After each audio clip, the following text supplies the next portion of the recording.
Me and Daniel have been married for 7 years, together for 9 total.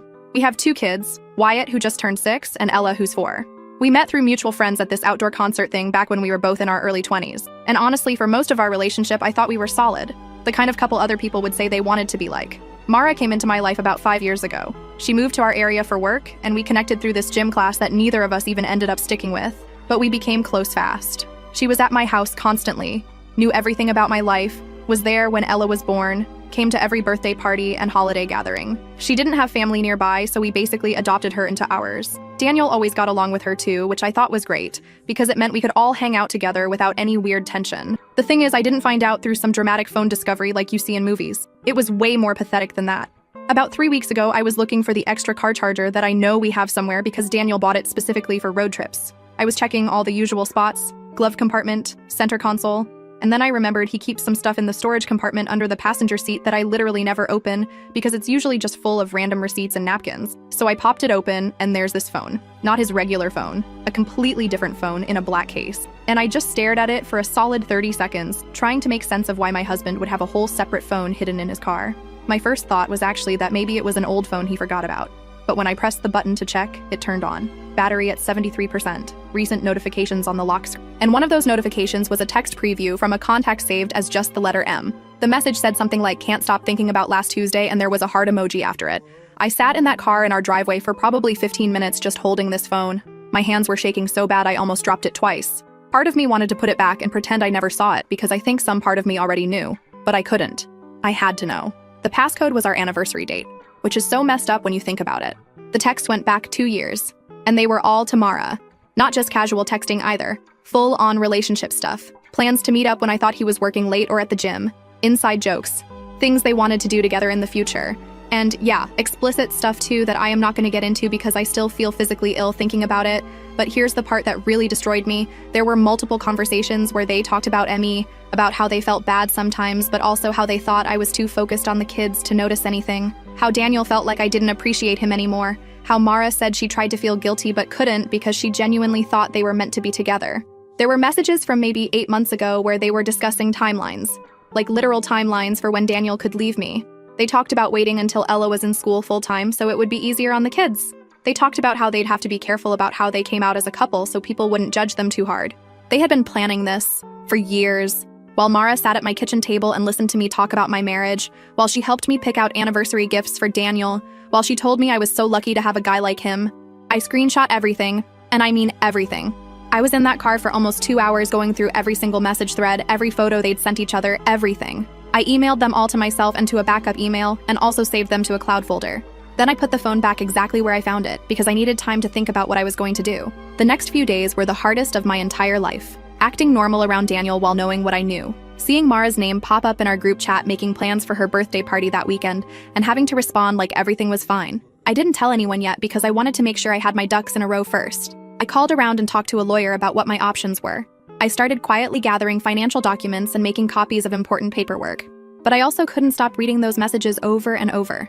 Every time I thought I'd processed it, I'd find another conversation that made it worse. Like the one where Daniel told her he loved her, and she said it back. Or the one where they joked about how oblivious I was. Or the one from literally 2 days before I found the phone where Mara asked when they could see each other next, and Daniel said he'd figure out an excuse. Mara's birthday party was that Saturday. She'd rented out a section at this wine bar downtown and invited probably 30 people, including our whole friend group and some of her work people. I originally was going to skip it and confront them privately, but the more I thought about it, the angrier I got. These two had been lying to everyone, not just me. Our entire friend group thought Mara was this sweet single girl who just hadn't found the right guy yet. They thought Daniel was this devoted husband and father. And I was just supposed to let them keep that image while they destroyed my life behind closed doors. I decided if they wanted to act fake in front of everyone, then I could too. Until I couldn't anymore. The party started at 7. I showed up at 7:30 because I wanted to make sure people were already there. Daniel had gotten there earlier because he offered to help Mara set up, which at the time I thought was just him being nice, but now I know was just them wanting time alone before everyone showed up. When I walked in, Daniel was standing near the bar talking to Mara and a few other people. He saw me and gave me this big smile and wave like everything was normal. Mara came over to hug me and tell me she was so glad I made it. And I hugged her back and smiled and said happy birthday, and played along for about an hour because I wanted to wait until more people arrived. Our friends Stephanie and Maya showed up around 8 with their husbands. Mara's work friends were there, some neighbors, a few other people from various parts of her life. The wine was flowing and everyone was having a good time, and there I was, standing in the middle of it, feeling like I was going to explode. I pulled Stephanie aside at one point and asked if she'd noticed anything weird between Daniel and Mara lately. She looked confused and said no. Why? I told her I'd explain later, but to just watch them together for a bit. She gave me this concerned look, but agreed. Around 9:30, I couldn't take it anymore. Mara was opening gifts and everyone was gathered around, and Daniel was standing right next to her, helping hand her presents like they were already a couple hosting a party together. And something in me just snapped. I didn't yell. I actually think my voice was pretty calm when I said it.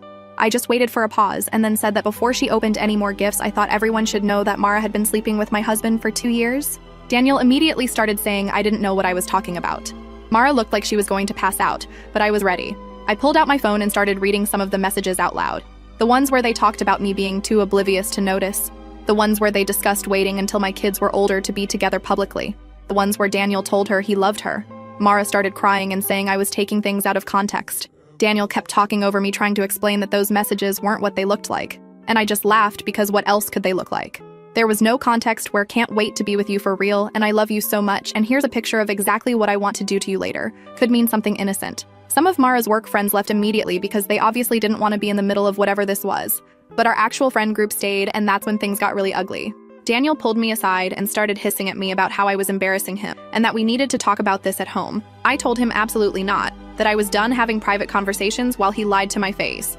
He kept saying I was being hysterical and that people were going to think I'd lost my mind. And that's when Mara walked over and actually had the nerve to tell me that she understood I was upset, but that I was making a scene, and maybe we could all sit down and talk about this like adults. I almost lost it right there.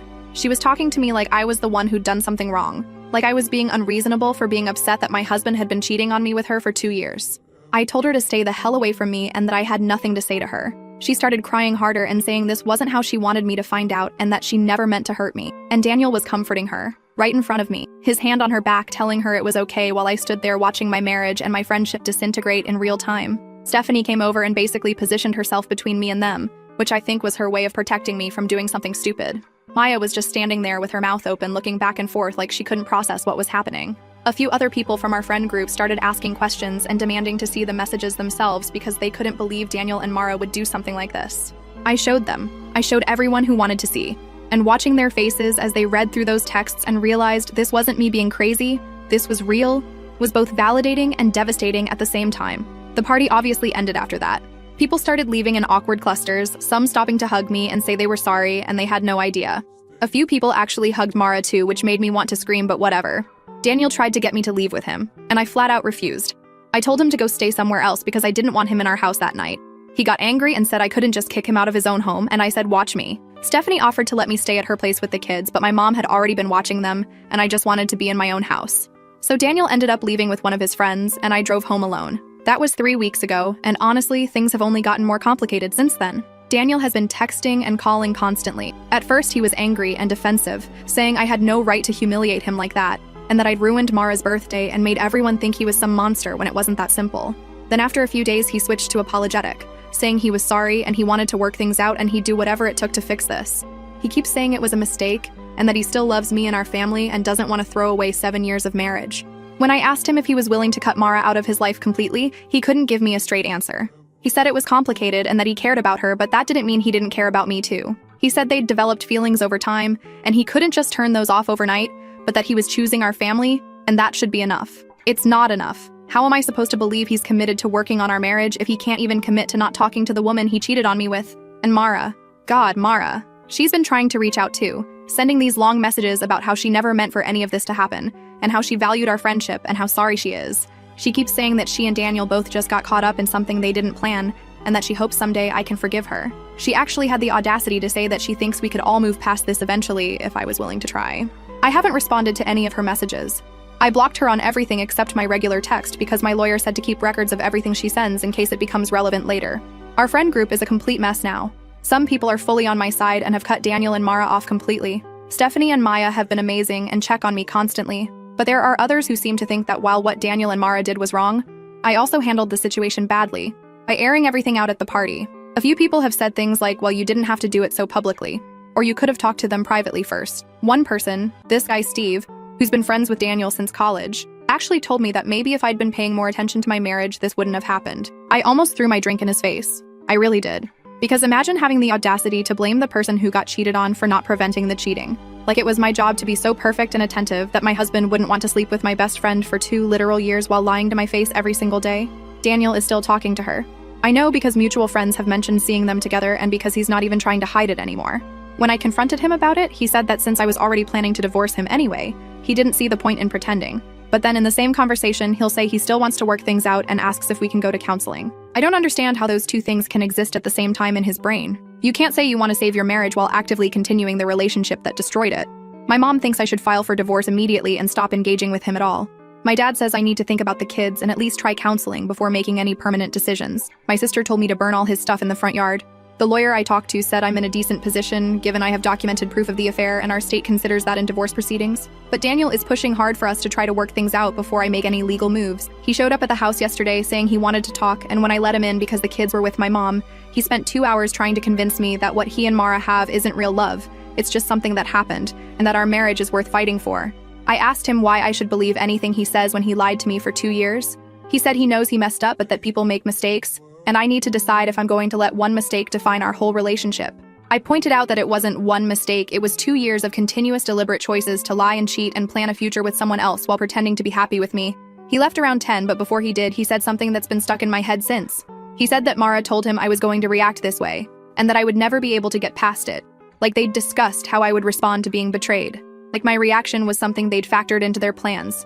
I need to know if I'm handling this wrong. Should I have confronted them privately instead of at the party? Should I be giving Daniel a chance to prove he wants to change? Is it crazy that part of me is angrier at Mara than at him because she was supposed to be my friend and she looked me in the eyes for 2 years while doing this? There's more that I haven't even gotten into yet. Some stuff that came out after the party that made everything even more complicated. But this is already so long and I just needed to get the basics out first. If anyone has been through something similar, please tell me how you handled it. I feel like I'm drowning and I don't know which way is up anymore. Update.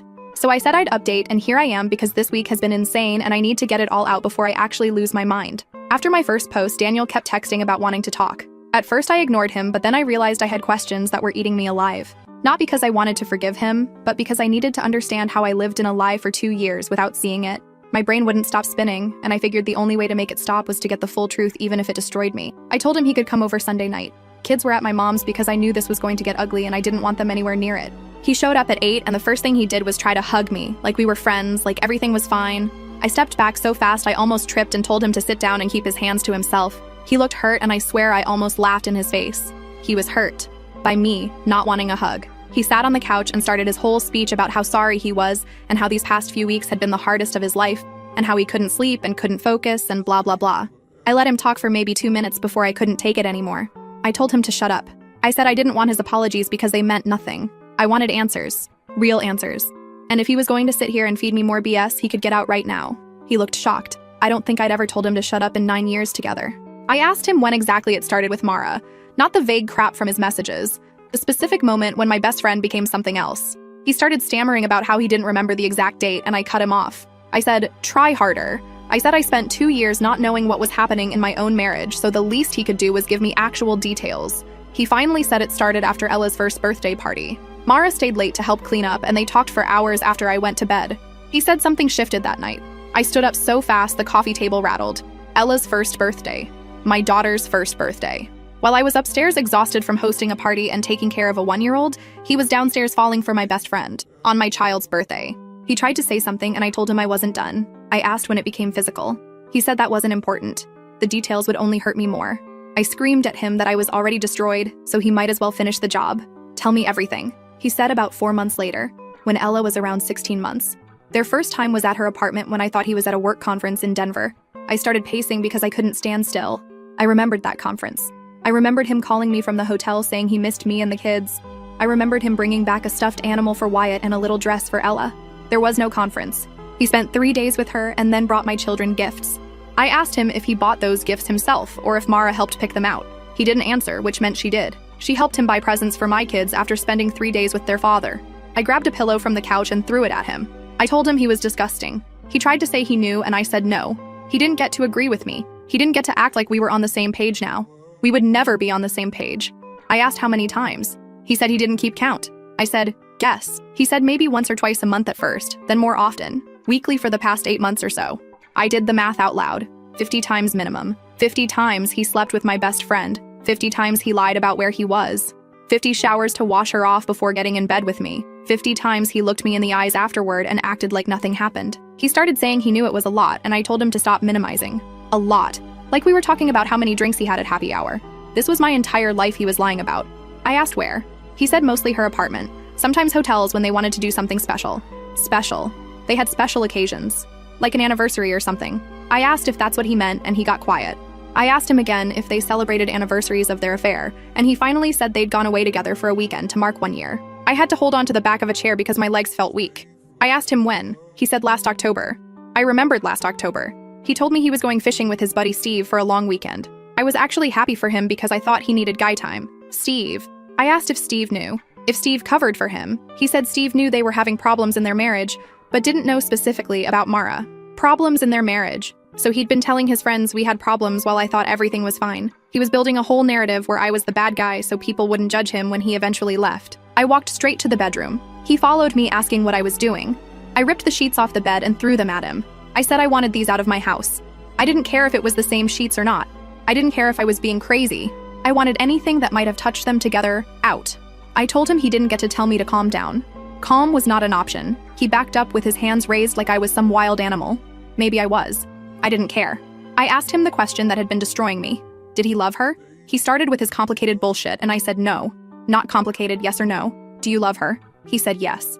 I felt like I'd been punched, even though I knew, even though I read it in those messages. Hearing him say it out loud was different. Then he said, but he also loved me, like that was supposed to help. Like being loved alongside his mistress was some kind of prize. I asked which one of us he loved more, and he said that wasn't fair. I said, life isn't fair. Answer the question. He said he couldn't compare because they were different kinds of love. What he had with me was history and family and comfort. What he had with Mara was passion and excitement and feeling seen. I grabbed the closest thing, which was a water glass from the nightstand, and threw it against the wall. It shattered and Daniel jumped back. I didn't even care about the mess. Feeling seen. He felt seen by her. Like I was furniture. Like I was just there in the background while Mara was the one who truly understood him. I asked if I made him feel invisible. And he started going on about how after we had kids, I became so focused on being a mother that I stopped being his wife. That he tried to talk to me about feeling disconnected, but I was always tired or busy. I got right in his face. Close enough that he backed up against the wall. I told him I was tired because I was raising his children. I was busy because I was holding our family together while working and managing a house and being everything to everyone. And instead of helping me or talking to me like an adult, he went and found someone with no responsibilities who had all the time in the world to make him feel special. He said he knew that now and he made the wrong choice. And I said no. He didn't make a wrong choice. He made 2 years of wrong choices. Every single day he woke up and chose to keep lying. That was a lifestyle. I asked him why he didn't just leave me. If he was so unhappy, if Mara was so amazing, why stay? And here's what this coward said. He said he didn't want to lose the kids. That if he left me for another woman, I'd make the divorce ugly and he'd end up being a weekend dad. He said he was scared. So I was his safety net, his comfortable backup plan. He got to have his exciting, passionate love with Mara while I kept his life running and his kids taken care of.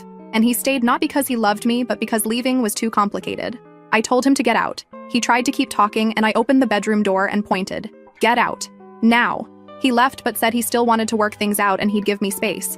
The next few days, I focused on practical stuff. Met with my lawyer and told her I wanted to actually file, not just explore options. She started preparing paperwork. Then on Thursday, I had lunch with Stephanie and Maya. They told me something that made me want to flip the table at the restaurant. Maya had run into Daniel and Mara at the grocery store. Not hiding, not sneaking, just shopping together like a couple. Mara rushed off when she saw Maya, but Daniel actually came over to say hi, like nothing was weird, like he wasn't pushing a cart with his mistress. I called Daniel the second I got home, didn't even take my jacket off. I asked him if he'd been seeing Mara, and he tried to say it wasn't what I thought. I told him to cut the BS. Had he or had he not been spending time with her? Yes or no? He admitted yes. They'd seen each other a few times to talk about everything that was happening. I asked what the hell they needed to talk about. The affair was exposed. It was over. What conversations could they possibly need to have? He said he couldn't just cut off someone he'd been close to for 2 years, that they needed to figure out how to handle things. I told him that was the most pathetic excuse I'd ever heard. He couldn't tell me he wanted to save our marriage while going grocery shopping with his girlfriend. That's not how this works. He said I was being unreasonable, that I expected him to flip a switch on 2 years of feeling. Unreasonable. I was being unreasonable for expecting my husband to stop hanging out with the woman he cheated on me with. He said I was backing him into a corner, and I said, he backed himself into that corner when he decided to screw my best friend. I was just refusing to let him escape. We argued for another 20 minutes, him saying I wasn't being fair, Me saying fair died when he started his affair. Finally, he said he'd talk to Mara tomorrow and end it. I said I'd believe it when I saw it. That was Thursday. Friday, nothing from him. Saturday morning, Stephanie texted me a screenshot. Mara had posted a picture on Instagram of her and Daniel at some bar, sitting close. She deleted it after 20 minutes, but Stephanie caught it. This was after he said he'd end things. Then Daniel texted me a long message about how he'd been thinking and I was right and he was choosing his family. He sent that after spending the day with her, after the Instagram post. He thought I didn't know. Monday morning, I called my lawyer and told her to finalize everything. Papers would be ready by end of week. Daniel keeps texting asking why I'm not answering, saying he meant what he said, asking to talk. I finally texted back this morning, told him he could come over tomorrow at noon, but I'm not meeting him to talk about working things out.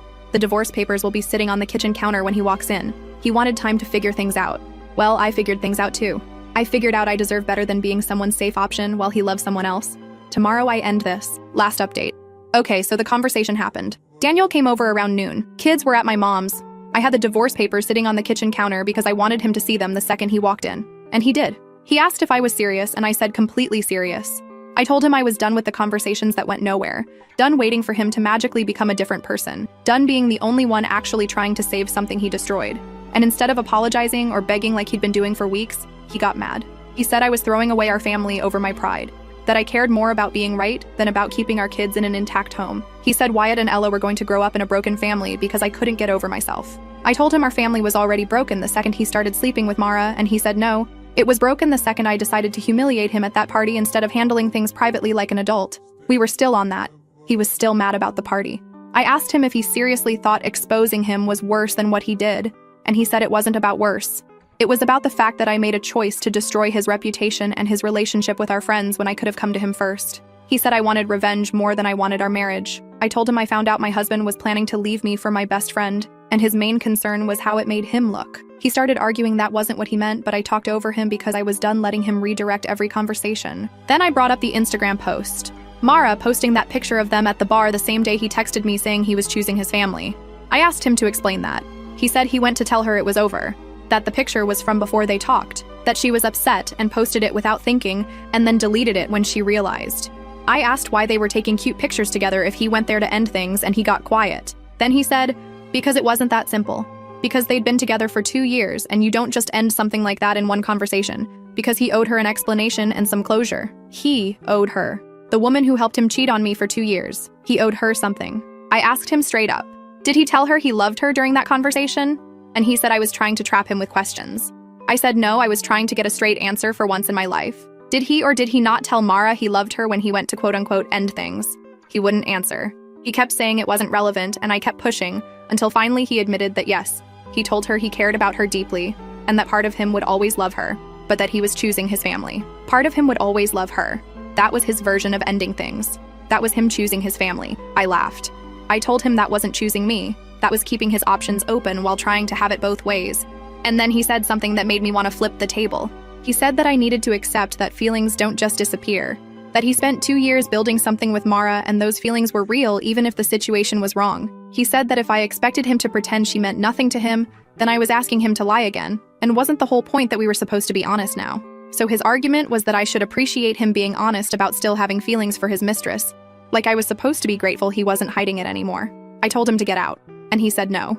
He said he wasn't leaving until we actually resolved something because he was tired of every conversation ending with me shutting down. He said I owed it to our kids to at least try. That's when screamed at him that he didn't get to talk about what I owed our kids, that I was the one who held this family together while he was off with Mara, that I was the one who would have to explain to Wyatt why Daddy doesn't live with us anymore, that I was the one who watched Ella cry because she didn't understand why everything felt different. I told him he forfeited his right to lecture me about our children when he chose to build a secret life with someone else instead of being present in the life he already had. He tried to interrupt and I told him to shut up. I told him I knew about the timeline, the messages where he and Mara discussed waiting until Ella was in school full-time, the plans they made for how they'd eventually be together publicly. I told him he didn't get caught in some accidental emotional affair. He made a plan to leave his family, and the only reason he was here begging for another chance was because he got exposed before he was ready. He tried to deny that the timeline was serious, said they were just talking, just imagining possibilities, that it didn't mean he was actually going to do it. And I asked him why he would discuss it at all if he wasn't planning on following through. Why have that conversation with Mara if leaving me wasn't something he genuinely wanted? Then I asked him one more thing. I asked him if Mara hadn't been caught. If I'd never found that phone, would he still be with her right now? Would he still be lying to me? Would he have eventually left like they planned? He said he didn't know. He said he tried not to think about it. He said things were complicated, and he couldn't say for sure what he would have done. That was his answer. He couldn't say for sure that he wouldn't have left me for her. Even now, standing in our kitchen trying to save our marriage, he couldn't commit to saying he would have stayed. I picked up the divorce papers and told him these were getting filed tomorrow. I told him he could send his lawyer's information to mine. I told him we could work out custody through mediation, but I was done having conversations like this. He grabbed my arm and said I was making a mistake I couldn't take back. That once this was done, it was done, and our family would never be the same. I told him our family was never going to be the same the moment he chose her. And I told him to get out of my house. He left. But before he did, he turned around and said that Mara was the one who wanted to tell me, that she'd been pushing him to come clean for months and he was the one who kept saying no. Like that was supposed to make me feel something. Like knowing she wanted to confess was supposed to make any of this better. I slammed the door behind him. The papers are getting filed tomorrow morning. I already confirmed with my lawyer. What gets me is that even at the end, he couldn't just own it. He had to throw in that thing about Mara wanting to tell me. He had to make her seem like less of a villain. Even while trying to save his marriage, he was still protecting her. That tells me everything I need to know about who he actually chose.